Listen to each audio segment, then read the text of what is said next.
النوع الثالث والأخير من الفواصل هو الفاصل الإنشائي. الفاصل الإنشائي ده اللي احنا يعني ادينا عنه تلميح في بداية الكلام واحنا بنتكلم. هو حاجة بسيطة جدا، هو عبارة عن ان احنا بنخلي بلاطتنا اللي هي السلابون جريد بتاعتنا غير متصلة إنشائيا بالمبنى.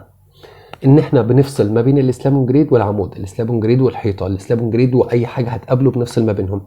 عبارة عن ان احنا بنحط لوح فوم ابيض بقيمه 2 سم. برضو هنرجع للوح اللي معانا نتاكد هل هو متوصف فوم ابيض ولا متوصف حاجه تانية، هل هو 2 سم ولا اكتر من 2 سم، لان الموضوع ده ليه معاملات حراريه وليه قصه. يعني ال 2 سم اللي احنا بنتكلم فيهم دول ممكن يتغيروا من مكان للتاني. هل البلاطه دي اكسبوزد ومعرضه للشمس، هل هي جوه مبنى داخلي فهي غير معرضه للشمس، هل المكان اللي هي موجوده فيه كنترولد في درجه الحراره بتاعته، في تكييفات بتحافظ على درجه حراره معينه.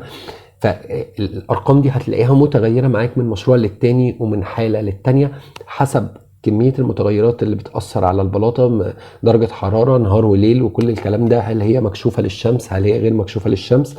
كل ده بيأثر على كل ده بيأثر على قيمة الفاصل قد ايه وعددها قد ايه، او المسافة ما بين الفاصل والفاصل قد ايه.